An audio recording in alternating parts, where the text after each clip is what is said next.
இன்றைய தினம் தௌஹீத் ஜமாத்தினராகிய நாங்கள் இந்த ஜும்மாவை நடத்தும் பொழுது ஜும்மாவுக்கு புதிதாக இங்கு வரக்கூடிய சில சகோதரர்கள், இங்கு நடைபெறக்கூடிய சில விஷயங்கள் வித்தியாசமாக இருப்பதை பார்க்கிறார்கள்.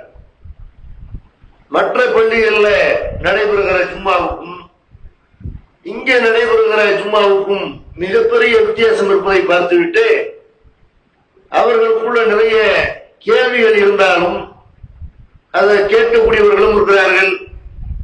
ஒரு ஜும்மாவோடு இது ஏதோ குழப்ப மாதிரி தெரியுத அப்படிங்கிற மாதிரி செல்லக்கூடியவர்களும் இருக்கிறார்கள். அதனால இந்த ஜும்மா விஷயமாக இங்க ஜும்மாவுக்கு வரக்கூடியவர்கள் கடைபிடிக்கக்கூடிய அந்த விஷயங்களாக மார்க்க அடிப்படையில நாங்கள் செய்வது சரியா, இதைத்தான் இன்றைய ஜும்மா உரையில நாம் அறிந்து கொள்ள இருக்கிறோம். திருமறை குர்ஆனில் அல்லாஹ் ரப்பல் ஆலமீன் சொல்லி காட்டுகிறான், ஃபபஷிர் இபாதி அல்லதீன யஸ்தமிஊனல் கௌல ஃபயத்தபிஊன அஹ்ஸனா. அல்லாஹ் முஸ்லிம்களுக்கு சொல்லக்கூடிய ஒரு முக்கியமான அறிவுரை என்ன கேட்டா, நபியே என்னுடைய அடியார்களுக்கு நீ நற்செய்தி சொல்லு. எப்படிப்பட்ட அடியார்கள்? அல்லதீன யஸ்தமிஊனல் கௌல, அவர்கள் சொல்லப்படுபவற்றை கேட்பார்கள், ஃபயத்தபிஊன அஹ்ஸனா, அதிலே நல்லதை பின்பற்றுவார்கள். இப்ப யார் சொன்னாலும் சொல்லக்கூடிய ஆள்களை பார்ப்பதை விட இவங்க என்ன சொல்லுகிறார்கள் என்று முதல்ல பார்க்கணும். இது நல்லதா கெட்டதா, இது நேர்வழியா குழப்பமா, இது நேர்வழியா வழிகேடா, இது மார்க்கத்துக்கு உட்பட்டு பேசுகிறார்களா, மார்க்கத்துக்கு எதிராக பேசுகிறார்களா, கதைகளை சொல்லுகிறார்களா, ஆதாரங்களை சொல்கிறார்களா என்று கேட்டுவிட்டு நல்லதை பின்பற்றக்கூடிய அடியார்களுக்கு சொர்க்கம் என்ற நற்செய்தி இருப்பதாக முகமது நீங்கள் சொல்லிவிடுங்கள் இப்படிங்கிற அல்லாஹ். அப்ப அந்த அறிவுரையின் அடிப்படையில நாங்கள் என்ன சொல்லுகிறோம், நாங்கள் என்ன செய்கிறோம் என்பதை எங்கள்கிட்ட கேட்டு தெரிந்து கொண்டால் எங்களுடைய உண்மையான நிலையை நீங்கள் அனைவரும் புரிந்து கொள்ள முடியும். நாங்கள் என்னவெல்லாம் செய்கிறோம் என்பதை சொல்வதற்கு முன்னால் தௌஹீத் சகோதரர்களுக்கும் ஒரு விஷயத்தை சொல்லணும். ஏன்னா இது நிறைய பேருக்கு பழைய செய்தியா தான் இருக்கும். என்னடா இது அரைச்சமாவை அரைக்கிற மாதிரி இருக்குது அப்படின்னு நினைக்க கூடாது. இந்த விஷயங்கள் எல்லாம் தெரியாத பல சகோதரர்கள் ஜும்மாவுக்கு வருகிற காரணத்தினால் இங்க ஜும்மா இப்படி ஒரு சில வித்தியாசங்களோடு நடைபெறுவதற்கு என்ன காரணம், அது அவங்களுக்கு நம்ம தெளிவாக சொல்ல கடமைப்பட்டிருக்கிறோம். கேட்கிறவங்க புரிஞ்சுக்கிறவாங்க, கேட்காத மக்களுக்கும் விளங்க வேண்டும் என்ற காரணத்தினால் இது பழைய விஷயமாக இருந்தாலும் இதை நம்ம திரும்ப திரும்ப சொல்ல வேண்டும் என்ற உணர்வோடு இந்த உரையை கேட்க வேண்டும். ஜும்மாவுல நடைபெறக்கூடிய விஷயங்களாக இருந்தாலும் சரி, அல்லது ஜும்மாவுக்கு வெளியில் ஐவேளை தொழுகை, நோன்பு, ஜக்காத்து, ஹஜ் என்று எந்த கடமையை மார்க்கம்ங்கிற பெயர்ல நம்ம எந்த காரியத்தை செய்தாலும் நம்ம ஒரு அடிப்படையை விளங்கிக் கொள்ளணும். முஸ்லிம்கள் எல்லோருமே மறுமையில வெற்றி பெற வேண்டும் என்ற காரணத்துக்காகத்தான் இந்த காரியங்கள் எல்லாத்தையுமே செய்யணும். ஜும்மாவுக்கு போறதுக்கு என்ன காரணம்? 5 வேளை தொழுகைக்கு வராதவர்கள் கூட ஜும்மாவுக்கு வருகிறார்கள், பெருநாளுக்கு வருகிறார்கள். அல்லாஹ் மேல உள்ள பயந்தான காரணம். ஜும்மாவாவது தொழுது விட வேண்டும், பெருநாளையிலே போய் நிக்கணும் இப்படின்னு மறுமை மேல உள்ள அந்த பயம், நரகத்தை பற்றிய அந்த பயம் தான் ஒரு சில வணக்க வழிபாடுகளையாவது நம்மள செய்ய வைக்கிறது. இப்ப எல்லாரும் முஸ்லிம்களாகி நம்ம எல்லாருமே மறுமையை நம்பணும். அந்த மறுமையில எப்படியாவது வெற்றி பெற வேண்டும், அதுக்குத்தான் நம்முடைய அனைத்து காரியங்களும் வணக்க வழிபாடுகளும் இருக்கிறது. இப்ப இஸ்லாமிய மார்க்கத்தில் நம்ம இல்லாவிட்டால் மற்றவர்கள் மாதிரி சுதந்திரமா இருக்கலாம். மற்றவர்கள் மதுபானம் அருந்துகிறார்கள், விபச்சாரம் செய்கிறார்கள், வட்டி வாங்குகிறார்கள். முஸ்லிம்களாகிய நம்ம இதுல இருந்தாலும் விலகி இருக்கும். மதுபானம் அருந்துறது இல்ல, தீய காரியங்கள்ல ஈடுபடுவது இல்லை, புகை மாதிரியான போதை பழக்கங்களுக்கு நம்மள பெரும்பாலானவர்கள் அடிமையாக இருக்கிற. அப்ப இந்த மாதிரி மற்றவர்கள்ட்ட நம்ம வித்தியாசமா ஏன் வாழ்றோம்? மற்றவர்களை மாதிரி நம்மளோட சுதந்திரமா இருக்க முடியும்ல. இந்த இஸ்லாம் என்ற மார்க்கத்தில் இருந்து கொண்டு இந்த ஒழுக்கங்களை நம்ம கடைபிடிப்பதற்கு என்ன காரணம்னு கேட்டா, இதெல்லாம் உலகத்துல நல்ல ஒரு சொகுசா இருக்கிற மாதிரி தெரியும், சந்தோஷமா இருக்கிற மாதிரி தெரியும். ஆனால் மறுமையில நம்ம வெற்றி பெறணும், அதுக்காக ஒரு ஜெயில இருக்கிற மாதிரியான ஒரு கட்டுப்பாடுகளோட தான் நம்ம வாழணும். இப்படின்னு மறுமையில வெற்றி பெறுவதற்கு தான் சில தவறுகள் இருந்து விடுபடுறோம். அதே மாதிரி மற்றவர்கள் நிம்மதியாக வாழ்றது நீங்க பாக்குறீங்க. யாரும் யாரையும் எதிர்ப்பது கிடையாது. ஒரு சில பேர் அந்த மொழி வெறி ஜாதி வெறி இதுல அடித்துக் கொண்டாலும் முஸ்லிம்கள் பாதிக்கப்படுறாங்கல்ல. இந்த மாதிரி உலகத்துல வேற எந்த இனமாவது பாதிக்கப்படுதான்னு கேட்டா அந்த மாதிரி எந்த மதத்தவர்களும் இந்த ஜாதியினர்களும் இப்படி பாதிக்கப்பட மாட்டார்கள்.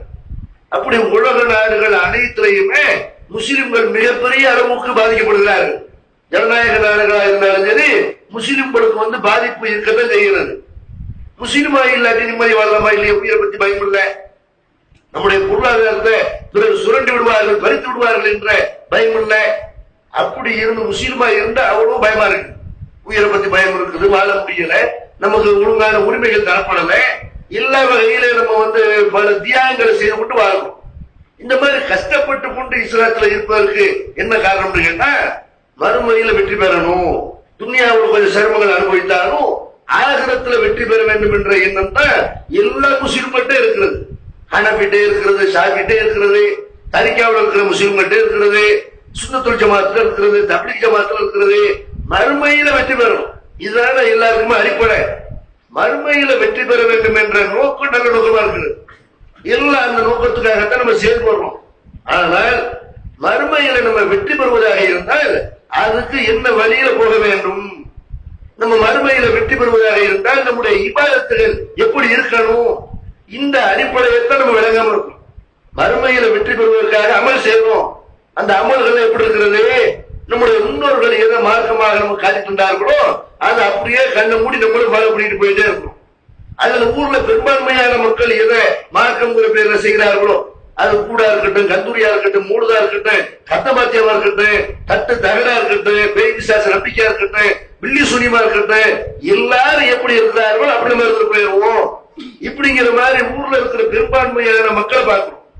அல்லது மார்க்க அறிஞர்கள் உலமா பெருமக்கள் அவங்க நம்மளை ஒரு வழியில நடத்துவார்களே, ஆனால் நமக்கு எதை போதிப்பார்களோ அது அப்படியே கற்றுட்டு போயிடுவோம். நம்ம அவங்கள்ட்ட கேள்வி கேட்கக்கூடாது, குறுக்கு சேர்க்கப்படக்கூடாது. உலமாக்கள் சொல்றது மார்க்கும் பெரும்பான்மையினர் பின்பற்றுவது மார்க்கும் முன்னோர்கள் சொல்லி தந்தது மார்க்கம் என்று மறுமையில வெற்றி பெறுவதற்கான வழியை நம்ம எப்படி பார்க்கிறோம்னா இப்படி பிரிச்சு வச்சிருக்கோம். முன்னோர்கள் வழியில போய்விட்டால் மறுமையில வெற்றி அடைஞ்சிடலாம், பெரும்பான்மை செய்வதை நம்ம கடைபிடித்து விட்டால் மறுமையில வெற்றி அடையலாம் இப்படி நினைக்கிறோம். இது சரியா? திருமறை குர்ஆன்ல அல்லாஹ் சொல்லி காட்டுகிறான், மறுமையில யார் வெற்றி பெறுவா யார் தோல்வி அடைவா. யௌம யாது ஸாலிமு அலா யதைஹி யகூலு யா லைத்தனி இத்தகது மா ரசூலி சபீலா. அநியாயக்காரன் அந்த மறுமை நாளில் தன்னுடைய விரலை கடித்துக் கொண்டு நகத்தை கடித்துக் கொண்டு சொல்லுவான், இந்த தூதர் வழியில நான் போயிருக்க வேண்டுமே. ரசூலுல்லாஹி அவங்களை பார்த்து செய்வான், தூதர் வழியில நடக்காம போயிட்டானே.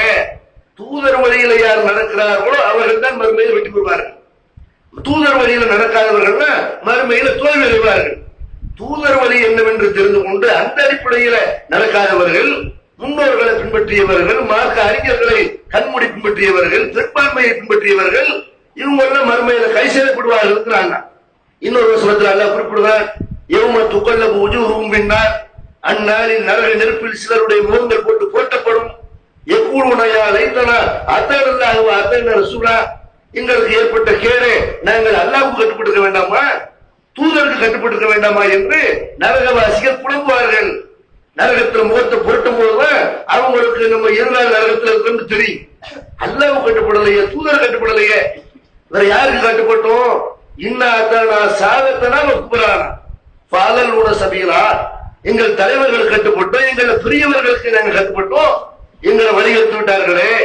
ரப்பனா ஆத்தியும் லீபைனி மினல் அஸாபி வல்லானஹும் லானல் கபீரா, இறைவா எங்களை வழிகெடுத்த எங்களுடைய முன்னோர்களுக்கு, பெரியார்களுக்கு, தலைவர்களுக்கு 2 மடங்கு வேதனை கூடுவே, கடுமையான முறையில் சபிச்சதே என்று யாரையெல்லாம் இவர்கள் கண்மூடி பின்பற்றினார்களோ அவங்களுக்கு எதிராக மறுமையில நரகத்தில் கிடந்து நரகவாசிகள் புலம்புவார்கள். அப்ப மறுமையில ஒருத்தர் தோல்வி அடைகிறான், அதுக்கு காரணம் என்ன? அல்லாஹ் ரசூல் கட்டுப்படுவதை விட்டுவிட்டு எங்க தலைவர் சொல்லிட்டாரு, எங்க முன்னோர்கள் செஞ்சுட்டாங்க, ஊர்ல இருக்கிற எல்லாரும் முடிவெடுத்து விட்டார்கள், இப்படின்னு போகக்கூடியவர்கள் நாளை மறுமையில நரகத்தில் முகம் புரட்டப்படுவார்கள். அப்ப நம்ம முஸ்லிமாக இருந்து கொண்டு, ஒரு முஸ்லிம் குடும்பத்துல வளர்ந்து கொண்டு, ஒரு இஸ்லாமிய கலாச்சாரத்தில் இருந்து கொண்டு முன்னோர்களையும் பெரும்பான்மையினரையும் மார்க்க அறிஞர்களையும் கண்ணை மூடி பின்பற்றி நரகத்துக்கு போகுமையானால் இதுக்குதான் இஸ்லாத்துல இருக்கலாமா? நம்ம இஸ்லாத்துல இருப்பதற்கு என்ன காரணம்? மறுமையில வெற்றி பெறணுங்கிறது தானே. மறுமையில வெற்றி பெறுவதாக இருந்தால் அல்லாஹ் நமக்கு எதையெல்லாம் மார்க்கமாக்கி இருக்கிறார் அதை மார்க்கம், அல்லாஹ்வுடைய தூதர் எதையெல்லாம் மார்க்கமாக சொன்னார்களோ அதை மார்க்கம். அவங்க காலத்துல எது இருந்துச்சு அது இஸ்லாம், அவங்க காலத்துல எது இல்லை அது இஸ்லாம் இல்லை. இப்படின்னு ஒரு முடிவுக்கு வந்தோமையானால் அல்லாஹ் ரசூல் சொல்லிவிட்டால் வாய் திறக்க மாட்டோம், கட்டுப்பட்டுருவோம், செவியேற்போம். இப்படிங்கிற ஒரு நிலைப்பாட்டுக்கு நம்ம வந்தோமையானால் எது சரி எது தவறு ரொம்ப ஈஸியா கண்டுபிடிக்க முடியும். அந்த அடிப்படையில இப்ப இங்க ஜும்மாவுக்கு இந்த அடிப்படையை மனசுல நிறுத்திக் கொள்ள வேண்டும். எது சரி எது தவறுன்னு நம்ம எப்படி பார்க்கணும்? தவ்ஹீத் ஜமாத்துக்காரர்கள் செய்யறது சரியா, மற்றவர்கள் செய்யறது சரியா அப்படிங்கறத எப்படி பார்க்கணும்னு கேட்டா, அல்லாஹ் ரசூல் சொல்றதை யார் சொல்றாங்க? அல்லாஹ் ரசூல் அப்படிதான் சொல்றாங்க, அதெல்லாம் இருக்குது, ஆனா ஊர்ல இதான் வழக்கம் இப்படின்னு அல்லாஹ் ரசூலுக்கு மாற்றமாக யார் பேசுகிறார்கள்? இந்த அடிப்படையை மனதில் நிறுத்தி கொண்டு பாருங்க. பள்ளிவாசலுக்கு வந்த உடனே முதல்ல ஒரு வித்தியாசம் தெரியும். என்ன வித்தியாசம்? பெரும்பாலான ஆளுடைய தலையில தொப்பி இல்லை. பேச்சாளர் எடுத்துக்கொண்டா கூட என்னை மாதிரி விரல் விட்டு என்னக்கூடிய ஒரு சில நபர்கள் தலையில தொப்பி போட்டிருக்கலாம். அதுக்கு வேற பெருசல் காரணம் ஏதாவது இருக்கலாம், தலையில முடியலாம இருக்கலாம், அது வேற ஏதாவது ஒரு காரணம் இருக்கலாம். சில பேர் தொப்பி போட்டு பலி இருப்பார்கள், அந்த மாதிரி காரணத்தினால தொப்பி போடுவார்கள். தவிர பெரும்பாலான ஆளுகள் கொடுக்குறாங்க பெரும்பாலும் தொப்பி இல்லாம இருக்கிறாங்க. அப்ப தொப்பி இல்லாம இருக்கிறாங்கன்னு சில பேருக்கு அது வித்தியாசமா தெரியுது. ஏன்னா கொடுத்தங்களையும் தொப்பி இல்லை, உள்ள நுழைஞ்ச உடனே அப்படி ஒரு அவங்களை பார்க்க பயமா இருக்குது, புதுசா இருக்குது. தொப்பிய காரணமே நம்ம கல்யாணம் பண்றாங்க தொப்பி போடுறோம், அதுக்கு கல்யாண மாப்பிள்ளை தொப்பின்னு இருக்குது, சும்மா என்ன தொப்பி போட்டு வரணும். அந்த மாதிரி தொப்பி ஒரு மார்க் அறிஞர்கிட்ட பேசுவதா இருந்தா கூட தொப்பி போட்டு தான் பேசணும் அப்படிங்கிற மாதிரி அதான் அவர் கொடுக்கக்கூடிய மரியாதை அப்படின்னு சமுதாயம் நினைத்துக் கொண்டிருக்கிறது. தொப்பி இஸ்லாத்தினுடைய ஒரு மணிமகனமா இருக்கிறது, ஒரு கிரீடமா இருக்கிறது, ஒரு முஸ்லிமுக்குரிய ஒரு அடையாளமா இருக்கிறது. இப்படி எல்லாம் முஸ்லிம்கள் தொப்பியை பத்தி நம்புகிறார்கள். பிற அரசியல் தலைவர்கள் கூட முஸ்லிம்கள் நடத்தக்கூடிய நிகழ்ச்சிக்கு வந்தாங்கன்னு வைங்க, ஒரு இஃப்தார் நிகழ்ச்சிக்கு வருவார்கள். வந்தாங்க செய்வான், நம்ம முஸ்லிம்கிட்ட போன சும்மா போக கூடாது, அவனுக்கு எது பிடிக்குமோ அதை பண்ணிட்டு போவானு இப்படின்னு தொப்பியை போட்டு தான் வரும். அப்ப தொப்பி போடுவது என்பது முஸ்லிம்களுக்கு ஒரு முக்கியமான ஒரு விஷயம், இஸ்லாத்தினுடைய ஒரு அடிப்படையான கடமை. அப்படிங்கிற மாதிரி தொப்பி முஸ்லிம்களாலும் முஸ்லிம்களால மக்களால கருதப்படுறது இல்லையா? சினிமாவில் கூட நடிக்கும் போது செய்வாங்க, தொப்பியை போட்டுதான் முஸ்லீம் வருவான், தொப்பி போட்டிருப்பான், தாயத்தை போட்டிருப்பான், இதுதான் முஸ்லீமுக்கான அடையாளம். அப்ப இது ஒரு மார்க்கத்தில் ஒரு ரொம்ப கட்டாயம், ஒரு அடிப்படை. இந்த அளவுக்கு ஒரு முஸ்லீமா இருக்கக்கூடியவர்கள் எல்லா நேரங்களையும் தொப்பி போடாவிட்டாலும் பள்ளிவாசலுக்கு வரும்போதுதான் தொப்பி போட்டு வருகிறார்கள். தொப்பி போடாவிட்டால் தொழக்கூடாது, தொழுவர்களை அனுமதிக்க மாட்டோம் அப்படின்னு பள்ளிவாசல போட்டு வைக்கிறாங்கல்ல. இந்த அளவுக்கு இஸ்லாத்துல தொப்பி ஒரு வலியுறுத்தப்பட்டிருக்குதா? தொப்பியை பத்தி குர்ஆன்ல ஹதீஸ்ல எங்கேயாவது இருக்குதான்னு நம்ம பார்க்கணுமா இல்லையா? மார்க்கத்துல இவ்வளவு முக்கியத்துவப்படுத்தி ஒரு விஷயம் சொல்லப்படுதுன்னா குர்ஆன்ல நம்ம பார்க்கணும். குர்ஆன்ல தொப்பியை பற்றி ஏதாவது ஒரு வார்த்தை இருக்குதா? தொப்பியை குறிப்பிடுவதற்கு அரபியில நிறைய வார்த்தைகள் இருக்கிறது. அந்த வார்த்தைகள்ல ஏதாவது ஒரு வார்த்தை குர்ஆன்ல இருக்குதான்னு பார்த்தா தொப்பிங்கிற வார்த்தை இல்லை, அது போடுறதா இல்லையான்னு ரெண்டாவது. தொப்பிங்கிற ஒரு வார்த்தை கூட குர்ஆன்ல அரபியில தொப்பிக்கு கலர் சொல்லுவார்கள், இன்னும் பல பேர்களை தொப்பியை குறிப்பிடுவார்கள். இந்த வார்த்தைகள்ல எந்த ஒண்ணுமே குர்ஆன்ல இல்லை. நபிகள் நாயகம் ஸல்லல்லாஹு அலைஹி வஸல்லம் அவங்களுடைய காலத்திலேயாவது தொப்பி போடுங்க, அவங்களுடைய அந்த போதனை இல்லை, தொப்பி போடுங்க, தொப்பி போட்டா முஸ்லிமே, தொப்பி போடாது துழுவ கிடையாது இப்படின்னு அல்லாஹ்வுடைய தூதர் ஏதாவது தொப்பியை பத்தி ஆர்வம் ஊட்டி வலியுறுத்தி ஏதாவது சொல்லியிருக்கிறாங்கன்னு கேட்ட அந்த மாதிரி ஒரு செய்தி கூட கிடையவே கிடையாது. தொப்பி விஷயமாக நபி ஸல்லல்லாஹு அலைஹி வஸல்லம் அவங்க தொப்பி அணிஞ்சதுக்கு ஆதரவு இல்லை, சஹாபாக்களை தொப்பி அணிய சொன்னதுக்கு ஆதரவு இல்லை, இது இஸ்லாத்துடைய முக்கியமான அடையாளம் என்று சொன்னதுக்கு ஆதரவு இல்லை. இன்னும் சொல்ல போனா நபிகள் நாயகம் ஸல்லல்லாஹு அலைஹி வஸல்லம் காலத்துல பல சந்தர்ப்பங்கள்ல நபிகளார் தலையை திறந்துதான் இருக்கிறாங்க. ரசூல்லா பத்தி நம்ம என்ன நினைச்சிருக்கிறாங்க? ரசூல்லான்னு தலையில தொப்பி இருக்கு, அதுக்கு மேல தலப்பா இருக்கு, ஒரு பெரிய ஜிப்பா போட்டுப்பார்கள், இப்படிதான் நினைக்கும். நபிகள் நாயகம் ஸல்லல்லாஹு அலைஹி வஸல்லம் தொப்பி அணிந்ததற்கு ஒரு ஆதாரம் கூட கிடையாது. ஆனால் தொப்பி அணியாமல் அவங்க இருந்திருக்கிறார்கள் என்பதற்கு நிறைய ஆதாரங்கள் இருக்கிறது. இது எதனால சொல்றாங்க? முக்கியமா உள்ள நுழைஞ்ச உடனே எல்லாம் தலையெல்லாம் பாக்குறாங்க, தொப்பியை காணா. அப்ப இது ஒரு முஸ்லீம் நடத்தக்கூடிய ஜும்மாவா அப்படின்னு நினைக்கிறாங்க. நபிகள் நாயகம் ஸல்லல்லாஹு அலைஹி வஸல்லம் தொப்பி அணிய சொல்லல அப்படின்னு மார்க்கமாக, அவங்க தொப்பி அணியல அப்படின்னு மார்க்கமாக விரும்பின போட்டுக்கிறங்க, ஒரு வாட்சி போட்டுக்கிற மாதிரி, ஒரு கண்ணாடி போட்டுக்கிற மாதிரி தொப்பி விரும்பின போட்டுக்கிறங்க. அது மார்க்கத்துல வருமா? மார்க்கத்துல உள்ளதுன்னு சொல்றதா இருந்தா அல்லாஹ்வுடைய ரசூல் பண்ணியிருக்கணும். ஆனால் நபிகள் நாயகம் ஸல்லல்லாஹு அலைஹி வஸல்லம் பெரும்பாலான சந்தர்ப்பங்கள்ல தலையை திறந்திருந்தார்கள் என்று அவங்களுடைய வரலாற்றுல பார்க்கணும். ஒரு தடவை நபி ஸல்லல்லாஹு அலைஹி வஸல்லம் பள்ளிவாசல் போடுறாங்க, தொழுகையில் நின்றுட்டாங்க, அப்புறமேல நினைவுக்கு வருது அவங்க குளிப்பு கடமையா இருக்கிறார்கள், குளிக்க வேண்டியிருக்கிறது, பள்ளிவாசல் பண்ணிட்டோமே அப்படின்னு எல்லாரும் நிப்பாட்டி விட்டு ரசூலுல்லாஹ் ஓடி போறாங்க. வீட்டுக்குள்ள ஓடி போய் நம்ம இந்த மாதிரி ஒரு இமாம் இருந்தாருன்னா நம்ம காத்துக்க தேவையில்லை. ஒரு இமாம் லேட்டா வராதுக்காண்டி அவருக்காக காத்துக்க தேவையில்லை. இமாம் வந்துட்டு போயிட்டாருக்காண்டி வெயிட் பண்ண தேவையில்லை. நம்ம வேற ஒரு ஆளை வச்சு தொழ வச்சிடலாம். ஆனால் அல்லாஹ்வுடைய தூதர் வாழ்ந்த காலத்துல அவங்க தொழுகையில செய்யக்கூடிய பிரார்த்தனை பின்னாடி உள்ள மூமின்கள் கிடைக்கும்ல. இதுக்காக வேண்டிய ரசூலுல்லாஹ் என்ன செய்வாங்க, ஒவ்வொரு நேர தொழுகை அவங்க நடத்துக்கிறார்கள். அவங்க ஆட்சி தலைவராக கூட இருந்தாங்க, ஆட்சி தலைவர் தொழு வைப்பாங்க. இந்த மாதிரி நபி ஸல்லல்லாஹு அலைஹி வஸல்லம் செய்யறாங்க, வீட்டுக்குள்ள போயிட்டு குளித்து விட்டு வர்றாங்க பள்ளிவாசலுக்கு. புகாரியில் ஹதீஸ் வருகிறது, குளிச்சுட்டு வர்றாங்க, தலையில அப்படி நீர் சொட்ட சொட்ட. இவங்க நிக்கிற ரொம்ப நேரம் வெயிட் பண்ண வைக்க கூடாதுல, அதுக்குள்ள குளிச்சு ஓடி வரணும். சும்மா வேகமான செய்யறாங்க, தண்ணியை விட்டுட்டு வர்றாங்க, தலையில நீர் வடிந்து கொண்டிருக்கிற தலையை தட்டி விட்டு கொண்டு தலையில கை வைத்த மாதிரி நபி ஸல்லல்லாஹு அலைஹி வஸல்லம் வந்தார்கள், வந்து தொழுகை நடத்தினார்கள் என்று புகாரில வருது. நபி ஸல்லல்லாஹு அலைஹி வஸல்லம் தலையில கை வச்சுட்டு வந்தாங்கிறது ஹதீஸ்ல இருக்கிறத விட தலையில தொப்பி போட்டுனாங்க, தொப்பி மேல கை வச்சாங்கன்னு இல்ல. நபி ஸல்லல்லாஹு அலைஹி வஸல்லம் தொழுகையில தொப்பி போட்டுப்பார்களே, ஆனால் இந்த நேரத்துல தொப்பி போட்டாங்கன்னு வருதா? தலையில கை வச்சுட்டு தான் செய்யறாங்க, தலையை தட்டி விட்டு கொண்டு ஈரத்தை அந்த ஈரம் சொட்ட சொட்ட ஈரத்துக்கு மேல தொப்பி போடல, அப்படிலாம் ஹதீஸ்ல இல்ல. அப்ப தலையில நீர்வடிய நபி ஸல்லல்லாஹு அலைஹி வஸல்லம் தொழுகை நடத்தினார்கள் வருது, இங்க தொப்பி போட்டாங்கன்னு இருக்குது. அதே மாதிரி நபிகள் நாயகம் ஸல்லல்லாஹு அலைஹி வஸல்லம் அவங்க தலைவாரி 2 சிவப்பு சட்டைகளோடு அவங்க வந்ததை நான் பார்த்தேன். அவங்கள மாதிரி ஒரு அழகான ஒரு மனிதரை நான் பார்த்தது கிடையாது என்று பர்ரா இப்னு ஆசிப் ரலியல்லாஹு அவர்கள் சொல்லக்கூடிய செய்தியை நசையில பார்க்கிறோமே. இதுல என்ன விளங்குது? நபி ஸல்லல்லாஹு அலைஹி வஸல்லம் தலைவாரி இருக்கிறார்கள். தலைவாரி இருந்தா எப்படி தெரியும்? எல்லா நேரத்துல தொப்பியோட வெளியே வந்தாங்கன்னு வைங்க, அந்த மாதிரி தலைவாரி இருந்தது தெரியுமா? அப்ப தலைவாரி இருந்தார்கள், அழகாக இருந்தார்கள் என்று சொல்லக்கூடிய காட்சியை பார்க்கிறோம். அனஸ் ரலியல்லாஹு அவர்கள் நபிகளாருடைய பணியாளராக இருந்த அனஸ் ரலியல்லாஹு அவங்கள்ட்ட அல்லாஹ்வுடைய ரசூலுடைய தலைமுடியை பற்றி விசாரிக்கிறார்கள். நபி ஸல்லல்லாஹு அலைஹி வஸல்லம் தலைமுடி எப்படி இருந்துச்சு? அழகையா இருக்கும், சுருள் முடியா இல்ல. நபி ஸல்லல்லாஹு அலைஹி வஸல்லம் முடி எப்படி இருக்கு? சுருள் முடியா இல்ல, படிச்சிருக்கல. அவங்க அவங்களுடைய முடி காது மடலுக்கும் தோலுக்கும் இடையில தொங்கி கொண்டிருந்தது என்று அனஸ் ரலியல்லாஹு அவர்கள் ரசூலுல்லாஹ்வுடைய தலைமுடியை பற்றி சொல்றாங்க. நபிகள் நாயகம் ஸல்லல்லாஹு அலைஹி வஸல்லம் எல்லா நேரத்திலும் தலைப்பாகையோட தொப்பியோட காட்சி இருப்பார்களே, ஆனால் நபிகளாருடைய அந்த தலைமுடி அலையிலேயே இருந்துச்சு இப்படி அப்படி சொல்ல முடியும்? பெரும்பாலான நேரத்தில் இதை பார்த்திருந்தாலும் கரெக்டா சொல்ல முடியும். அப்ப சுருள் முடியா இருக்கல, படிந்திருக்கல என்றெல்லாம் ஒரு சொல்லக்கூடிய செய்தியை பார்க்கிறோம். அதே மாதிரி ஜாபிர் பின் சமுரா ரலியல்லாஹு அவங்கள்ட்ட ரசூலுல்லாஹ்வுடைய தலைமுடியை பற்றி விசாரிக்கிறார்கள். நபி ஸல்லல்லாஹு அலைஹி வஸல்லம் அவங்களுக்கு நரமுடி இருந்துச்சு, அவங்க எண்ணெய் தேய்த்திருப்பார்கள், ஆனால் அந்த நரமுடி தெரியாது. விரல் வெட்டி என்ன அப்படி நரமுடியும் தெரியும், என்ன தேய்க்கலன்னா அவங்கள்ட்ட இருக்கிற நரைமுடி தெரியும் என்று ஜாபிர் பின் சமுரா ரலியல்லாஹு சொல்றாங்க. அதே மாதிரி அபூ ஹுரைரா ரலியல்லாஹு அவங்க சொல்றாங்க, நபிகள் நாயகம் ஸல்லல்லாஹு அலைஹி வஸல்லம் அவருடைய தாடியிலையும் தலைமுடியிலையும் 20 வெள்ளை முடிகள் தான் இருந்தது. அந்த நிலைமையில தான் அவங்க மரணத்தை தழுவினார்கள்.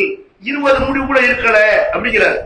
அப்ப எல்லா நேரத்திலும் கண் அடிச்சுக்கிட்டே இருந்தா, தலையை பார்த்துக்கிட்டே இருந்தா ரசூலுல்லாஹ் பத்தி இவ்வளவு ஒரு அக்யூட்டா சொல்ல முடியும். அப்ப இதெல்லாம் ரசூலுல்லாஹ் வீட்டுல இருக்க மாட்டேங்க சம்பவம் இல்ல, பள்ளிவாசலுக்கு வரும்போது தலையை திறனா வந்திருக்கிறார்கள். நரைமுடி எத்தனை, தாடியில எத்தனை நரமுடி, தலையில எத்தனை நரமுடி, இப்படின்னு என்ன சொல்றாங்கன்னா பெரும்பாலான நேரத்தில் தலை திறந்திருந்தது தெரியுதா இல்லையா? தொப்பி போட்டாங்கன்னு ஒரு செய்தியை கூட நம்ம பார்க்க முடியல. அதே மாதிரி நபித்தோழர்கள் நபி ஸல்லல்லாஹு அலைஹி வஸல்லம் முன்னாடி தலையை திறந்துதான் வர்றாங்க. யாருக்குமே நபி ஸல்லல்லாஹு அலைஹி வஸல்லம் தொப்பி அணிக்கிட்டு ஒருத்தர் கூட சொல்லல. வாயில் பின் ஹுஜர் ரலியல்லாஹு அவர்கள் நபி ஸல்லல்லாஹு அலைஹி வஸல்லம் எந்த வர்றாரு, அவருடைய தலைமுடி நீளமா இருக்குது. இதை பார்த்துட்டு ரசூலுல்லாஹ் என்ன செய்யறாங்கன்னா வேற ஏதோ ஒரு ஆளுக்கு அறிவுரை சொல்லிட்டு இருக்காங்க. இவர் பார்க்கறது நமக்கு அட்வைஸ் பண்ற மாதிரி இருக்குது, நம்ம தலைமுடியை பத்தி ரசூலுல்லாஹ் ஏதோ ஆட்சேபம் தெரிவிக்கிற மாதிரி இருக்குது, இப்படின்னு போய் முடியை கத்திரிச்சு வந்துடுறாரு. அப்ப நபி ஸல்லல்லாஹு அலைஹி வஸல்லம் சொல்றாங்க, ஹாதா ஹசன், நான் உன்னே சொல்லலப்பா, நான் வேற ஆளுக்கு தான் மெசேஜ் சொல்லிக்கிட்டு இருந்தேன், ஆனா நீ உன்னே நினைச்சுக்கிட்டு தலைமுடியை கத்திரிச்சு வந்திருக்கிற, ஆனா முன்னாடி இருந்த கூட ரொம்ப அழகா இருக்குது, நீ நிறைய முடி வச்சிருக்கிறீங்கள அதை கூட ரொம்ப கம்மியா வச்சிருக்கிறது ரொம்ப அழகா இருக்கிறது இப்படின்னு ரசூலுல்லாஹ் செய்யறாங்க. ஒரு அரைக்கோளமா முடியை வெட்டி விடாமல் ஒழுங்கா வெட்டி அதை அழகுபடுத்துவது, இதை ரசூலுல்லாஹ் அவர்கள் பாராட்டுகிறார்கள். அப்ப நீளமான முடியோட ஒருத்தர் வரும்போது துப்பி வச்சுக்க, தலப்பா போட்டுக்க, இப்படி நபி ஸல்லல்லாஹு அலைஹி வஸல்லம் அறிவுரை சொல்லல. அதே மாதிரி ஒருத்தர் தலைவரி கோலத்தோடு வர்றாரு, நபி ஸல்லல்லாஹு அலைஹி வஸல்லம் உங்களுக்கு எத்தாப்புல நபி ஸல்லல்லாஹு அலைஹி வஸல்லம் என்ன செய்யறாங்க, அவரை பார்த்து அம்மா யஜிது ஹாதா மா யுஸக்கினு பிஹி ஷாரஹு, இவருடைய தலைமுடியை படிய வைக்கக்கூடிய ஒரு சீப்பு கிடைக்கலையா இப்படின்னு ரசூலுல்லாஹ் செய்யறாங்க. போய் தலைமுடியை படிய வச்சிருவோம், பரட்ட தலையோட வராத, அழகா சீவிக்க என்று பெருமானார் ஸல்லல்லாஹு அலைஹி வஸல்லம் அவர்கள் சொல்றாங்க. ஒரு தொப்பி கிடைக்கலையா, தலப்பா கிடைக்கலையா, இப்படின்னா ரசூலுல்லாஹ் பேசல. அப்ப இதுல என்ன விளங்குறோம், நபிகள் நாயகம் ஸல்லல்லாஹு அலைஹி வஸல்லம் அவர்களும் துப்பி அணியல, தலையை திறந்திருக்கிறார்கள். விரல் விட்டு எண்ணக்கூடிய இடத்துல தலைப்பா அணிஞ்சிருக்கிறார்கள். எப்ப அணிஞ்சிருக்கிறாங்க?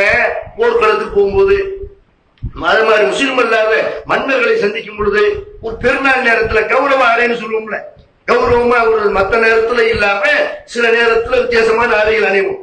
அந்த மாதிரி ஒரு நேரத்தில் நபி ஸல்லல்லாஹு அலைஹி அவர்கள் அப்படி ஒரு கௌரவ ஆடையாக இந்த தலைப்பை அணிஞ்சிருக்கிறாங்களே தவிர, பெரும்பாலான நேரங்கள்ல நபி ஸல்லல்லாஹு அலைஹி வஸல்லம் தலையை திறந்திருந்தாங்களே தவிர அவங்க தொப்பி அணிஞ்சதுக்கு ஒரே ஒரு ஆதாரம் கூட கிடையவே கிடையாது. என்ன இருக்குது? ஒரு தொப்பி அணிஞ்சிருக்கிறாங்க ரசூலுல்லாஹ். மிலுக்கர்னு அதுக்கு பேர் இருக்கு. என்ன தொப்பி? போர்க்களத்துல அணியக்கூடிய இரும்பு தொப்பி இருக்குல்ல, ஹெல்மெட் மாதிரி போட்டிருப்பாங்கல்ல, அந்த போர் கவச ஆடை, அதுதான் ரசூலுல்லாஹ் போட்டுக்கிறாங்களே தவிர வேண்டாம் என்ன செய்யலாம், அந்த மாதிரி இரும்பு தொப்பியை வேணா போட்டு வரலாம்.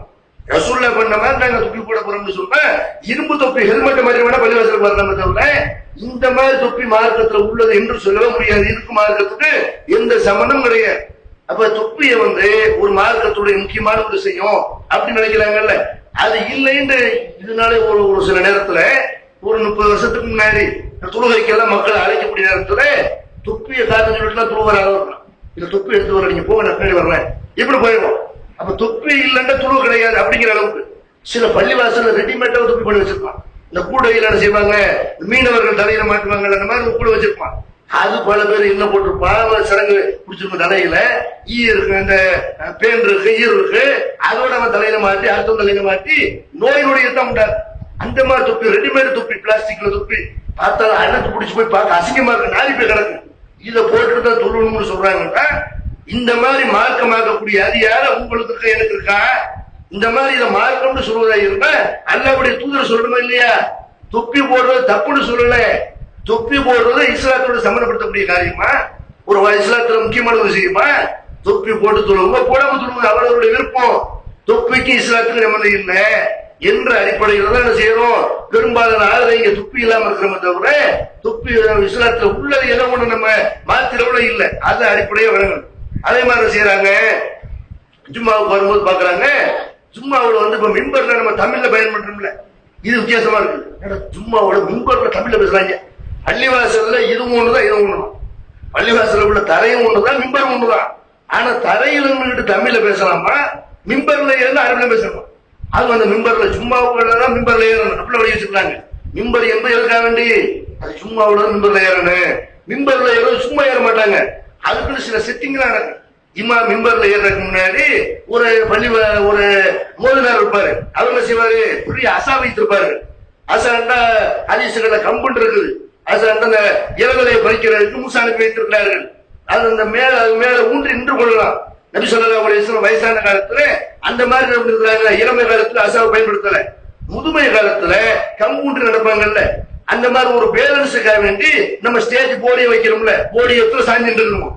போடியை இல்லைண்டா ஒரு பேலன்ஸுக்காக ஒரு கம்பு வைத்துக் கொண்டு போயால் அதுதான் அசாங்கிறது.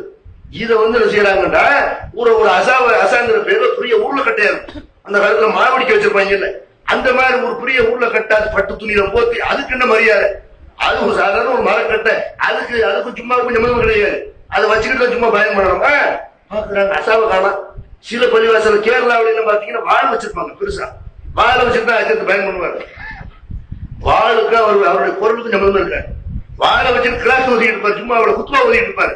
அப்ப வாழை எதுக்காக வாழை வச்சிருக்கீங்க, எதுக்காக கம்பு வச்சிருக்கீங்க கேட்டா, ரசூலுல்லாஹ் பயான் பண்ணும் பொழுது அலா சௌத்துஹு வஸ்தத்த கலபு கன்னஹு முந்திரு ஜெய்சின் சஹாபாக்கள் சொல்றாங்க, நபி ஸல்லல்லாஹு அலைஹி வஸல்லம் சும்மா அந்த உரை நிகழ்த்த ஆரம்பித்து விட்டார்கள். ஆனால் குரல் உயர ஆரம்பித்து விடும், சத்தம் உயர ஆரம்பிச்சிடும், கண்கள்ல சிவந்துடும். போர்படை தளபதி மக்களுக்கு எப்படி எச்சரிக்கை பண்ணுவாங்க அப்படி பண்ணுவாங்க. ரசூலுல்லாஹ்வுடைய பயான் எப்படி இருக்குன்னு கேட்டா, யாரை தூங்க விடாத அளவுக்கு, அசர விடாத அளவுக்கு நாலு பக்கம் திரும்பி போர்படை தளபதி இலக்கியமா வருது. ஒரு போர்படை தளபதி மக்கள்கிட்ட பாட்டு பாடிட்டு தானே வைங்க, மக்கள் போய் சண்டை போடுவானா, சவுண்டு கடுமையா இருக்குன்னு அங்க போய் இங்க போட்டு பேசினாதான் அது ஒரு ஆக்ரோஷமா இருக்கு. அந்த மாதிரி ஆக்ரோஷமாக நபி ஸல்லல்லாஹு அலைஹி வஸல்லம் உரை இருந்தது என்று சஹாபாக்கள் சொல்றதை தப்பா விளங்கி கொண்டு இவங்க செய்யறாங்க, போர்படை தளபதி மாதிரி பயம் பண்றாங்க. அந்த வாழ் வேணும்ல, தளபதிக்கு வாழ் வேணும்ல, வாழ் மட்டும் தளபதிக்கு தேவையில்லை, அந்த இது வேணும். இன்னொன்னு வச்சிருப்பாங்கல்ல, பெரிய தட்டு செய்து வச்சிருப்பாங்கல்ல, அதுவும் வேணும். அதை வச்சுட்டு பயன் பண்ணா இன்னும் பொருத்தமா இருக்கும். போர்படை தளபதியை இப்படி வழங்குறது, போர்படை தளபதி சிங்க மாதிரி கர்ஜித்தாருன்னா சிங்க மாதிரி வேஷம் போட்டு கர்ஜிப்பாங்க. போர்படை தளபதி மாதிரி எச்சரிக்கை பண்ணுவாங்க, மக்களை தூங்க விட மாட்டாங்கன்னு இருக்கும். இவங்க தப்ப விலைகள் செய்யறாங்க. போர்பட தளபதிகளை வாழ் இருக்கும்ல, கம்பு இருக்கணும்ல, கத்தி இருக்கும்ல, அதனாலதான் கம்பு வச்சிருக்கோம். இப்படி அந்த அசாவை எடுத்து அவரு அதுக்கு ஒரு விஷயத்தை படிப்பாரு. அவள் புகாரி முஸ்லீம் சும்மா கூட இதெல்லாம் இன்னைக்கு தௌஹீத் ஜமாத்துடைய பிரச்சாரத்துக்கு பிறகு இந்த மாதிரி முறையெல்லாம் ஓரளவுக்கு குறைந்திருக்கிறது. ஆனா சும்மாவோட பச்சை போய் சொன்னார்கள். ஒரு நேரத்தில் ஹதீஸ்ங்கிற பேர்ல ஒரு வாசிப்பாரு மோதினார். ரவல் புகாரி முஸ்லீம் அன் அபி ரலியல்லாஹு அன்ஹு அன்னஹு கால நபி ஸல்லல்லாஹு அலைஹி வஸல்லம் அல் ஜும்அத்து ஹஜ்ஜுல் ஃபுகரா வ ஈதுல் மசாகின் அப்படின்னு படிப்பாரு. ரசூலுல்லாஹி ஸல்லல்லாஹு அலைஹி வஸல்லம் சொன்னதாக அபூ ஹுரைரா ரலியல்லாஹு அவர்கள் அறிவிக்கக்கூடிய செய்தி புகாரி முஸ்லிம் இடம்பெற்றிருக்கிறது. ஜும்மா என்பது ஏழையுடைய ஹஜ், மிஸ்கின்களுடைய பெருநாளே, அதுல 2 ரக்காத் தொழுவது வாஜிபு இப்படின்னு ரசூலுல்லாஹ் சொன்னாங்க. புகாரில இருக்குன்னு சொல்லி பச்சை பொய்ய ஜும்மாவுல சொல்லிக் கொண்டிருக்கிறார்கள். ஷாஃபி மதுஹப்காரங்க இருக்கக்கூடிய இந்த இடங்கள் எல்லாம் இது நிறைய முன்னாடி இருந்துச்சு. இன்னைக்கு அதெல்லாம் இல்லாமல் போய்விட்டது. அப்ப அந்த மாதிரி புகாரில அப்படி ஒரு ஹதீஸ் இருக்கா, நம்ம சவாலா வச்சோம். புகாரி முழுக்க நீங்கள் தேடி பார்த்து ஜும்மா என்பது ஏழைகளுடைய ஹஜ் என்று புகாரில ரசூலுல்லாஹ் சொன்ன மாதிரி ஒரு ஹதீஸ் இருக்குதா? அந்த மாதிரி இல்லவே இல்லை. ஏன் சும்மாவை பச்சை பொய் சொல்லி சும்மாவை ஆரம்பிக்கிறீங்க அப்படிலாம் கேட்டா இன்னைக்கு ஓரளவுக்கு அதை இல்லாமல் போய்விட்டது. அந்த கம்பை எடுத்துக்கொண்டு அவர் அதை சொல்ல இமாம் மிம்பர்ல ஏறுவார். ஏற தெரியாதவங்க ஏற மாதிரி ஏறுவார். அதுக்கு ஒரு கோர்ட்டு, அந்த கோர்ட்டை போட்டு என்ன செய்வாரு, ஒரு நீதிபதி மாதிரி. அந்த காலத்துல நீதிபதிகள் பயன் பண்ணாங்க. அது இஸ்லாமிய ஆட்சி நடைபெறக்கூடிய நேரத்துல, முஸ்லீம் ஆட்சி இந்தியாவில் இருந்த நேரத்துல நீதிபதிகளா இருக்கக்கூடியவர்கள் பயன் பண்ணுவாங்க, கோர்ட்டு போட்டிருப்பாங்க.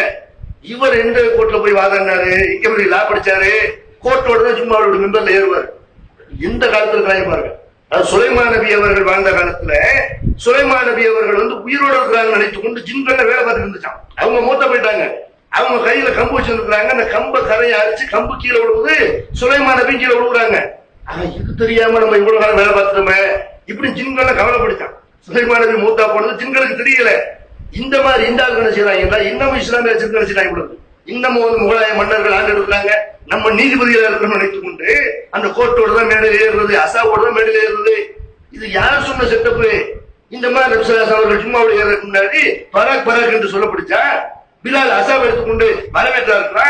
அவர் வரவேற்க இவர் மிம்பர்ல ஏற தெரியாத மாதிரி ஏறி உட்கார, அதுக்கப்புறம் ஒரு பாங்கு சொல்வாரு. அதாவது மக்கள்ல வர்றதுக்கு முன்னாடி ஒரு பாங்கு, மக்கள் இமாம் மிம்பர்ல ஏறி உட்கார்ந்து ஒரு பாங்கு. அது இங்க எதனால இல்லைன்னு 2வது சொல்றேன். இந்த மாதிரி மிம்பர்ல ஏறிவிட்டால் அங்க தமிழ்ல பேசக்கூடாது, அரபில பேச பிடிக்கிறாங்கல்ல. மிம்பருக்கு ஒரு தனியான ஒரு முக்கியத்துவத்தை பள்ளிவாசல் வேறு, மிம்பர் வேறு அப்படிங்கிற மாதிரி வச்சிருக்காங்க. ஆனால் நபிகள் நாயகம் ஸல்லல்லாஹு அலைஹி வஸல்லம் ஜும்மா அல்லாத பல சந்தர்ப்பங்கள்ல மிம்பர்ல ஏறிட்டார். மிம்பர் என்பது மக்களை பார்த்து பேசுவதற்கு ஒரு உயரமான ஒரு இடம், ஒரு ஸ்டேஜ். அப்படிதான் ரசூலுல்லாஹ் அப்படி மதிப்பு இருந்துச்சே தவிர மிம்பர் அதுக்கு ஒரு தனியான ஒரு மகத்துவம் நபி ஸல்லல்லாஹு அலைஹி வஸல்லம் கொடுக்கல. மிம்பர்ல நபி ஸல்லல்லாஹு அலைஹி வஸல்லம் எப்போது ஏறுறாங்க, பரீரா ரலியல்லாஹு அவர்கள் நமக்கு தெரியும்.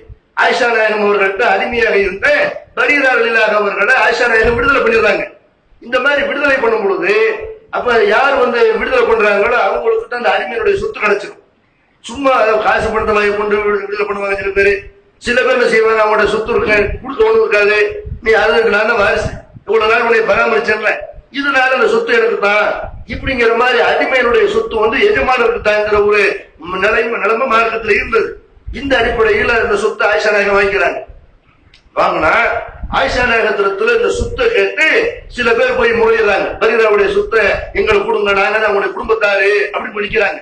அப்ப நபி ஸல்லல்லாஹு அலைஹி வஸல்லம் மிம்பர் மேல ஏறி நின்று இதை கண்டிக்கிறார்கள். அல்லாஹ்வுடைய வேதத்துல இல்லாத சட்ட மக்கள் போடுறாங்களே, இவங்களுக்கு எல்லாம் என்ன நேர்ந்தது? அல்லாஹ்வுடைய வேதத்துல இல்லாத 100 நிபந்தனைகளை போட்டாலும் அந்த நிபந்தனைகளை ஏற்க வேண்டிய தேவையில்லை என்று யார் விடுதலை செய்கிறாரு அவருக்கு தான் அந்த சொத்துக்கு உரிமை இருக்கிறது. இப்படி நபி ஸல்லல்லாஹு அலைஹி வஸல்லம் சும்மா அல்லாத நாள்ல மிம்பர்ல ஏறினார்கள். அப்ப மிம்பர்ல சும்மா தான் ஏற நினைச்சாங்களா? மிம்பர்ல அரபி மொழியில தான் பேசணும்னு அப்படி ஏதாவது சர்த்து வைத்தார்களா? அவங்களுடைய வஃபாத்தில் இருந்தது, ரசூலுல்லாஹ்வுடைய வஃபாத்தில் இருந்தது. மிம்பர்ல ஏறி ரசூலுல்லாஹ் செய்யறாங்கன்னா அபூபக்கர் ரலியல்லாஹு அவர்களை பற்றி புகழ்ந்து பேசுகிறார்கள். அபூபக்கர் அவர்கள் மாதிரி எனக்கு யாரும் பக்கபலமா இருந்ததில்லை என்றெல்லாம் சும்மா அல்லாத நாள்ல மிம்பர்ல ஏறி ரசூலுல்லாஹ் பயன் பண்ணாங்களா இல்லையா? லுஹர் தொழுகைக்கு ஒரு நாள் செய்யறாங்க, லுஹர் தொழுகைக்கு வர்றாங்க, லுஹர் தொழுது விட்டு மிம்பர்ல ஏறி கியாமத் வரப்போகுது, இன்னொன்னு அடையாளங்கள்லாம் ஏற்படும் அப்படின்னு மிம்பர்ல ஏறி பேசுறாங்க. இது சும்மா நாள்ல இல்லை. ஒரு தங்க வேலை பார்க்கக்கூடிய ஒரு ஆள்கிட்ட மோதிரம் செஞ்சு கொண்டு வர சொல்றாங்க. அவர் மோதிரத்தை செஞ்சு கொண்டு வர்றாரு. மோதிரத்தை கொண்டு வந்து ரசூலுல்லாஹ் செய்யறாங்கன்னு அதை மக்கள்கிட்ட காட்டி முதல்ல ஏதோ ஒரு ஆசைகளை வாங்கி வர வைத்து விட்டார்கள். அதை செஞ்சுட்டு கொண்டு வர சொல்லிட்டாங்க.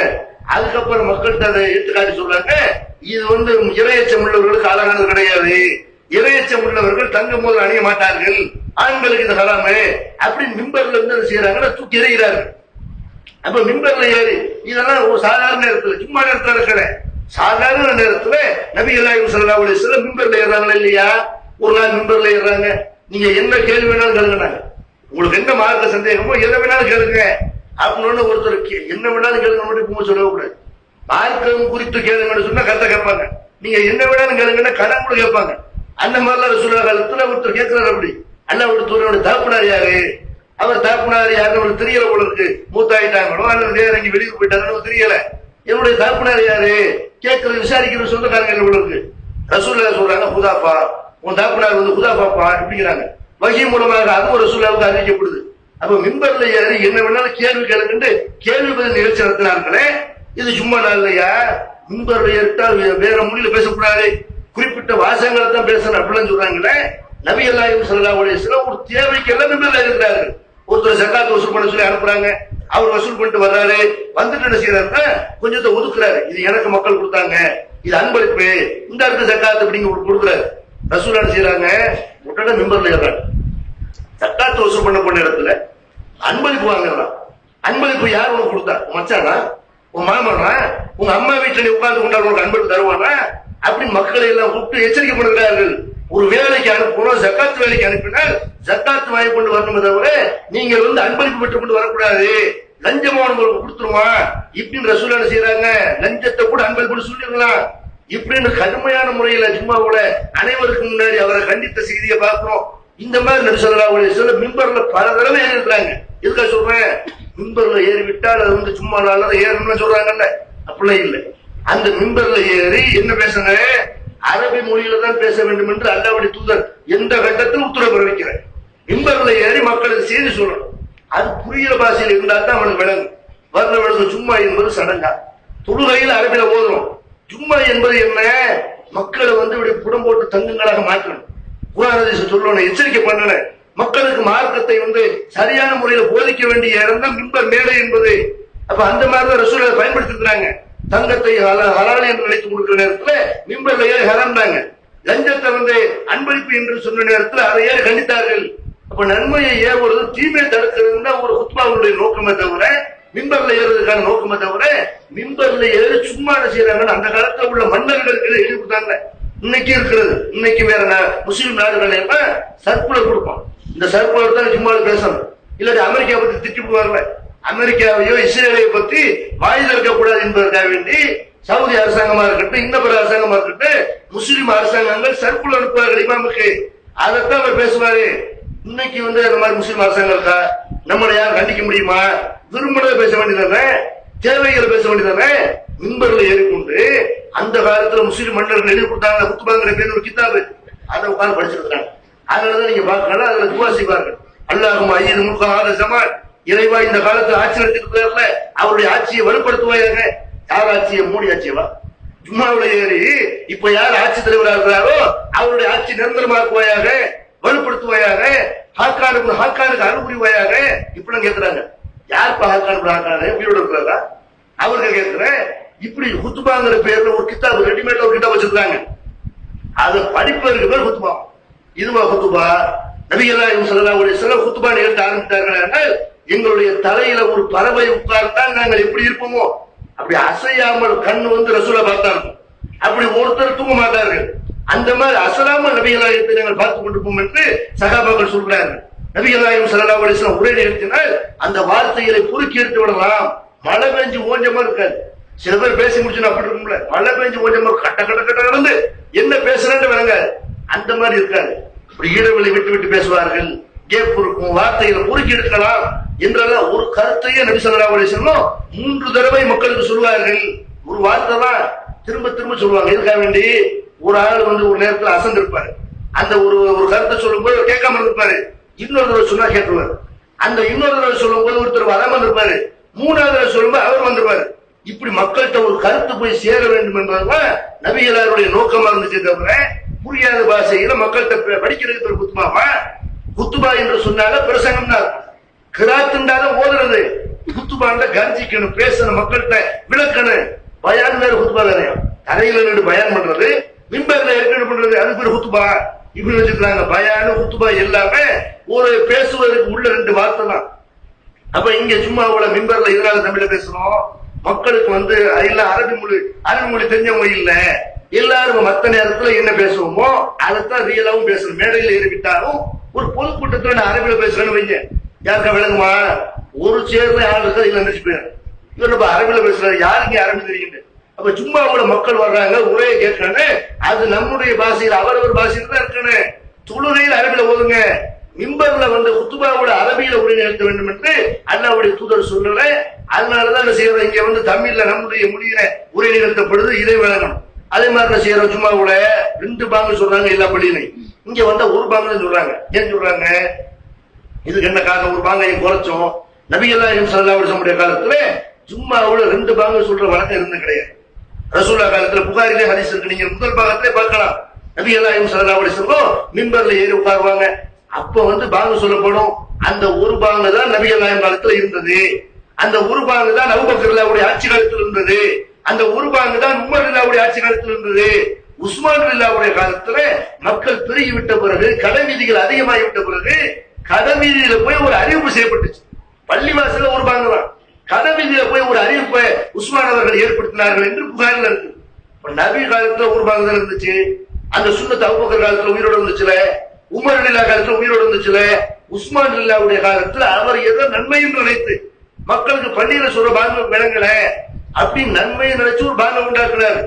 உஸ்மான் அவர்கள் உண்டாக்கினால் தப்பு தான். நபிகள் இருந்து 2வது பாங்கு இது மார்க்கத்துல உள்ளதா இருந்தா, ரசூலுல்லாஹ் நடைமுறைப்படுத்துவதா இருந்தா அபூபக்கர் விட்டுப்பாங்களா, உமர் விட்டுப்பாங்களா?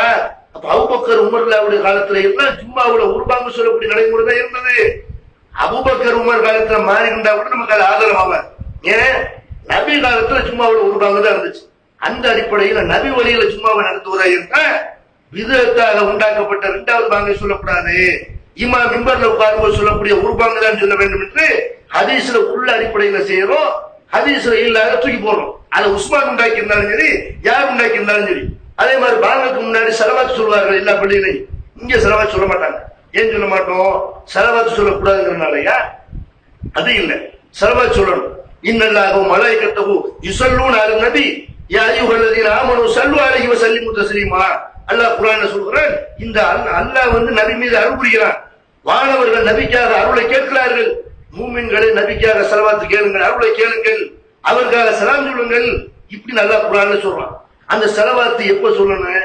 பாங்குக்கு பின்னாடியா முன்னாடியா? ஹதீஸ்ல வருது, இதா அக்ரல் முஅத்தின் ஃபகூலு மிஸ்லமா யகூல். முஅத்தின் பாங்கு சொல்வாரே ஆனால் அவர் சொல்ற மாதிரியே திரும்பி சொல்லுங்க. அல்லாஹ் அக்பர் சொல்லுங்க. நம்ம அப்படியே சொல்லணும், பதில் சொல்லணும். பாங்கு முடிந்த பிறகு சும்மா சல்லு அலைஹி, என் மீது ஸலவாத் சொல்லுங்கள். ரசூலுல்லாஹ் ஸலவாத் எப்ப சொல்றாங்க? பாங்கு முடிஞ்ச பிறகு சொல்லணும். யார் சொல்லணும்? மோதினார் மட்டும் சொல்லக்கூடாது, எல்லாரும் சொல்லணும். இந்த ஸலவாத்தை பாங்குக்கு பின்னாடி சொல்ல இருக்கும் போது பாங்குக்கு முன்னாடி சொல்றது சரியா? இது ஏற்கமாக இருக்கா இல்லையா? குண்டக்கமண்ட இருக்கா இல்லையா? ஈழக்கூடாது. பாங்குக்கு பின்னாடி சொல்லுங்கப்பா, பாங்குக்கு முன்னாடி சொல்லாதீங்க. அப்படின்னு செய்யறாங்க, ஸலவாத் சொல்ல மாட்டேங்கிறாங்க. பாங்குக்கு முன்னாடி ஸலவாத்தை காணா. ஸலவாத்து வேணான்னு சொல்லல, அதை எப்ப சொல்றது? இப்ப சாப்பிடும் போது பிஸ்மில்லாஹ்னு சொல்லணும். சாப்பிட்டு முடிச்சு அல்ஹம்துலில்லாஹ்.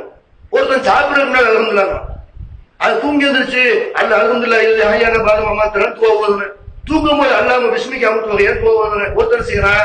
2 மதுவா ரசூலுல்லாஹ் கத்து கொடுத்தது. தூங்கும் போது அல்ஹம்துலில்லாஹ் இது ஹய்யானன்னு சொல்லிட்டு தூங்கி எந்திரிச்ச உடனே அல்லாஹ் பிஸ்மிக்கு அமுத்துவாங்கன்னு சொன்னா இது அல்லாஹ்வுடைய ரசூல் கிண்டல் பண்றது ஆவாதா? அவங்க கத்து கொடுத்ததை குண்டக்கமண்டக மாற்றி சொல்றது ஆவாதா? அப்ப பாங்குக்கு பிறகு ஸலவாத் சொல்லுங்க ரசூலுல்லாஹ் சொல்லி இருக்கும் பொழுது அந்த கட்டளை தூக்கி எறியப்பட்டு ரசூலுல்லாஹ் சொன்ன மார்க்கையில நாங்க உண்டாக்குவோம் அப்படின்னு பாங்குக்கு முன்னாடி ஒரு ஸலவாத்தை உண்டாக்கினால் அது மார்க்கத்துல இல்லாததா இல்லையா? அது பிதஅத்தா இல்லையா? அந்த அடிப்படையில் தான் பாங்குக்கு முன்னாடி சொல்ல மாட்டோம், பாங்குக்கு பின்னாடி அனைவரும் ஸலவாத் சொல்லணும் இப்படின்னு சொல்றோம். அதே மாதிரி வர்றாங்க, சும்மா வர்றாங்க, பாக்குறாங்க மக்கள் எல்லாரும் விரல சேர்த்து கொடுக்குறார்கள். அது புதுசா இருக்குது, விரல ஆக்குறாங்க. நம்ம ஊர்ல எல்லாம் விரல நீட்டி கொண்டு இருப்பது நடைமுறை, விரல நீட்டி மடக்கிறது நடைமுறை, விரல அசைக்கிறாங்களே இப்படி நினைக்கிறார்கள். இது எதுக்காண்டி விரல அசைக்கிறோம்? எங்களுக்கு பிடிச்ச நாள் அசைக்கிறோமா? ஏதாவது குழப்பம் பண்ண வேண்டிய என்பதற்காக வேண்டி விரல அசைக்கிறோமா? நபிகள் நாயகம் ஸல்லல்லாஹு அலைஹி வஸல்லம் அவர்கள் சொன்னார்கள், சல்லு கமா ரஅய்துமூனி உஸல்லி, என்னை எப்படி தொழ கண்டீர்களோ அப்படித்தான் நீங்கள் தொழ வேண்டும். அப்ப அல்லாஹ்வுடைய தூதருடைய கட்டளை என்னன்னு கேட்டா அவங்க தொழுத மாதிரி நம்முடைய தொழுகை இருக்கு. மறுமையில ஆரம்பத்துல நான் முன்னுரையில சொன்ன திரும்ப நினைவுபடுத்திக்கிறேன். நம்ம மார்க்கம்ங்கிற பேர்ல எதை செஞ்சாலும் அது தொழுகையா இருக்கட்டும் எதுவா இருக்கட்டும் எதை செஞ்சாலும் குர்ஆன்ல இருக்குதா ஹதீஸ்ல இருக்குதான்னு பார்க்கணும். அந்த வகையில நபிகள் நாயகம் ஸல்லல்லாஹு அலைஹி வஸல்லம் அத்தஹியாத்துல எப்படி இருந்தாங்க? நீட்டி மடக்குனாங்களா அல்ல நீட்டி கொண்டே இருந்தார்களா? அஷ்ஹது அல்லாஹ்னு சொல்லும்போது நீட்டி இல்ல கை கீழே போட்டாங்களா அல்லது அஷ்ஹது அல்லாஹ்னு சொல்லும்போது நீட்டி சலாம் கொடுக்கிறதுக்கு நீட்டி கொண்டே இருந்தார்களா? ஹதீஸை காட்டுங்கன்னு போய் உலமாக்கள்ட்ட கேளுங்க. நபிகள் நாயகம் ஸல்லல்லாஹு அலைஹி வஸல்லம் இப்படி அஷ்ஹது அல்லாஹ்னு சொல்லும்போது நீட்டி கீழே போட்டாங்கன்னு இருக்காது. ஒரு ஆள் எடுத்து காட்ட மாட்டார்கள். என்ன சொல்லுவாங்க? தம்பி ஹதீஸ்ல இருக்காங்க கேட்கக்கூடாது. இது ஹனபி மதம். நம்ம எல்லாம் யாரு? ஹனபி மதம் பாருங்க. நம்ம இப்படித்தான் செய்யணும். நமக்கு நம்முடைய இமாம் அபூ ஹனீஃபா இமாம் இப்படித்தான் காட்டி தந்தாங்க. அல்ல இது ஷாபி பள்ளிவாசல் நம்ம இப்படித்தான் தொழுவணும் இப்படின்னு சொல்லுவார்களே தவிர இது ஹதீஸ்ல இருக்கு என்று எடுத்து காட்டினால் 10 லட்சம் ரூபாய் தர நம்ம ரெடியா இருக்கிறோம். பரிசு அறிவிக்கிறோம். எதுக்காக வேண்டி? 10 லட்சம் ரூபாய் மட்டும் இல்ல, பள்ளிவாசல் கட்ட காசு இல்ல, எடுத்து காட்ட முடியாதுங்கிறனால சொல்றோம். நபிகள் நாயகம் ஸல்லல்லாஹு அலைஹி வஸல்லம் அத்தஹியாத்துல இருக்கும் பொழுது ஆரம்பத்துல இருந்து கடைசி வரைக்கும் அவங்க இப்படி அசைத்து கொண்டு இருந்தார்கள். வாயில் இப்னு ஹுஜர் ரலியல்லாஹு அவர்கள் சொல்லக்கூடிய செய்தி நஸஈல, முஸ்னத் அஹ்மதுல இன்னும் ஏராளமான ஹதீஸ் கிரந்தங்கள்ல நபிகள் நாயகம் அத்தஹியாத்துல விரலை அசைத்ததை பற்றி வாயில் இப்னு ஹுஜர் ரலியல்லாஹு அவர்கள் சொல்லக்கூடிய செய்தி இருக்கு. நபிகள் நாயகம் விரலை அசைத்துக் கொண்டிருந்தார்கள் என்று கடைசி வரைக்கும் அசைத்திட்டே இருக்கணும். இப்படித்தான் ரசூலுல்லாஹ் இருந்தார்கள் என்று ஹதீஸ் தெளிவா இருக்குது. அதை ஃபாலோ பண்ணாம அபூ ஹனீஃபா என்ன சொன்னாங்க, ஷாஃபி என்ன சொன்னாங்கன்னு பார்க்கணுமா? அப்ப நபி வழிப்படி நம்முடைய தொழுகை இருப்பதை தொழுகையில விரல் அசைக்கணும். இதுதான் நபி வழி. இதுக்கு தான் செய்யறோம். இதை செய்யறதுனால எங்களுக்கு இந்த லாபம் கிடையாது. நிறைய பாரதம் ஏற்பட்டிருக்கு. விரல் அசைச்சனால அடி விழுந்திருக்கு, விழுந்திருக்கு, ஊர்நீக்கம் ஏற்பட்டிருக்கிறோம், பள்ளிவாசல வரக்கூடாது போடு மாட்டப்பட்டிருக்குது. அவ்வளவை எதிர்த்து விரல் அசைப்பதற்கு காரணம். இதுல எங்களுக்கு எந்த நன்மையும் இல்லை. அல்லாஹ்வுடைய தூதருடைய சுன்னத்து இதுதான் காரணம். அதே மாதிரி என்ன செய்யறோம்? சும்மா இங்க வந்து பார்த்தா சும்மா கூட மற்ற பள்ளியில எல்லாம் கூட்டு ஓதுவார்கள். தொழுகை முடிந்த பிறகு என்ன செய்வாங்க? இமாம் சத்தம் போட்டு ஓதுவார், மக்கள் ஆமீன் சொல்வார்கள். இங்க அது இல்லை. ஏன்னா துவா மாட்டேங்கிறாங்க. துவா ஓதாம இல்லை. அந்த துவாவை பத்தி மார்க்க நமக்கு என்ன சொல்லுது? உங்களுடைய இறைவனிடத்தில் நீங்கள் துவா செய்யும் பொழுது ரகசியமாக துவா செய்யுங்கள், பணிவாக துவா செய்யுங்கள். திருமறை குர்ஆன் சொல்லுது. 7வது சூரா 55வது வசனத்துல சூரத்துல் ஆராஃப்ல எடுத்து பாருங்க. அல்லாஹ் சொல்றான் துவா செய்யும்போது ரகசியமா செய்யு அப்படிங்கிறான். நபிகள் நாயகம் ஸல்லல்லாஹு அலைஹி வஸல்லம் காலத்துல ஒரு போருக்கு போய்விட்டு திரும்பி வரும் பொழுது சஹாபாக்கள் அல்லாஹ் அக்பர் அல்லாஹ் அக்பர் என்ற திக்ர சத்தம் போட்டு சொல்றார்கள். அப்ப நபிகளார் சொல்றாங்க, அர்பவுல் அன்புசிக்கும், சத்தம் போடாதீங்க. இன்னக்கும் லா ததுன அஸம்மவல காயிபன் இன்னஹு சமீஉன் இன்னஹு மாக்கும் சமீஉன் கரீம். நீங்கள் செவிடனையோ இல்லாதவனே கூப்பிடல, இந்த செவிட்டு போய் கூப்பிடுறீங்க, சத்தம் போடுறீங்க. அல்லாஹ்வை திக்ர் செய்யும் பொழுது, அல்லாஹ்விடத்துல துவா செய்யும் பொழுது பணிவா துவா செய்யுங்கள். அவன் உங்க கூடயே இருக்கிறான், உங்களுக்கு பக்கத்துல இருக்கிறான் என்று நபிகள் நாயகம் ஸல்லல்லாஹு அலைஹி வஸல்லம் சத்தம் போட்டு திக்ர் செய்யறத, சத்தம் போட்டு துவா செய்யறத கண்டிக்கிறார்கள். ஜக்கரியா நபி அவர்கள் செஞ்ச துவாவை அல்லாஹ் குர்ஆன்ல சொல்றான், இத்நாதா ரப்பஹு நிதான் கபியா. இந்த ஜக்கரியா தன்னுடைய இறைவனை ரகசியமாக அழைத்தார். துவா எப்படி இருக்கணும்னு கேட்டா எனக்கு அல்லாஹ்வுக்கு தெரியும். அப்படிதான் துவா இருக்கணும். அந்த மாதிரி அந்த வழிமுறைக்கு மாற்றமாக இன்றைக்கு வந்து பள்ளிவாசல சத்தம் போட்டு துவா செய்யறாங்களே, இது அல்லாஹ் சொல்லக்கூடிய வழிமுறைக்கு மாற்றமா இல்லையா? நபிகள் நாயகம் ஸல்லல்லாஹு அலைஹி வஸல்லம் தன்னுடைய வாழ்நாள்ல எந்த சந்தர்ப்பத்திலேயாவது சத்தம் போட்டு துவா சொல்லி சஹாபாக்கள் ஆமீன் சொன்னதாக ஆதாரபூர்வமான ஒரு செய்தி கூட கிடையாது. இப்ப நபி காலத்துல இல்லாத இந்த குட்டுதுவா, விதத்தாக உண்டாக்கப்பட்ட இந்த குட்டுதுவா, இது எப்படி மார்க்கத்தில் நம்ம அனுமதிக்க முடியும்? அதனால இங்க கூட்டுதுவா ஓதப்படவில்லை. ஆனால் அவரவர் துவா செய்யணும். தொழுகைக்கு பிறகு திக்ர் செய்யணும். இந்த திக்ரை எல்லாம் கருத்து நாசமாக்கிறது இல்லையா? இந்த கூட்டுதுவா என்பது தொழுகைக்கு பின்னாடி சுப்ஹானல்லாஹ் இருக்கிறது, அல்ஹம்துலில்லாஹ் இருக்கிறது, அல்லாஹ் இருக்கிறது, எத்தனை திக்ர்களை ரசூலுல்லாஹ் சொல்லி இருக்கிறாங்க, ஆயத்துல் குர்சி ஓத வேண்டியிருக்கிறது. இதையெல்லாம் செய்யாம இமாமுடைய துவா முக்கியம் அப்படின்னு ரசூலுல்லாஹ் சொன்ன திக்ரை தூக்கி போட்டு விட்டு அந்த துவாவுல போய் கலக்கணும்னு நினைக்கிறேன். இது ஒரு புரோகிதமா இல்லையா? துவா அரபில தான் கேட்கணும், மார்க்கத்துல கண்டிஷன் இருக்கா? அது ஆலிம்ஸை கேட்டா தான் கிடைக்கும் ஏதாவது உத்தரவாதம் இருக்குதா?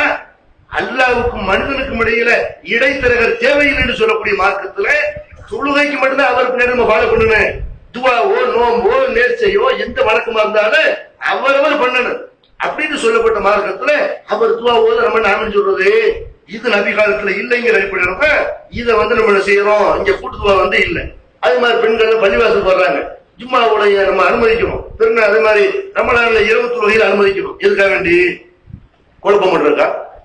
உங்களுடைய பள்ளிவாசல் போறாங்க, பெரிய பாவத்தை பண்ற மாதிரி. நபிகள் நாயகம் ஸல்லல்லாஹு அலைஹி வஸல்லம் காலத்துல பெண்கள் பள்ளிவாசலுக்கு வந்தார்கள். ஐவேளை தொழுகைக்கு வந்தார்கள். கேட்டாலும் செய்வாங்க, அது சகாபாக்கள். நம்ம சகாபாக்களா? அப்ப சகாபாக்கள் தான் மார்க்கமா? நீங்க எதுக்கு முஸ்லீமா இருக்கிறீங்க? சகாபாக்கள் தானே ரசூலை மார்க்கு சொன்னாங்க. எல்லாம் இஸ்லாத்தோடு போயிருவோமா?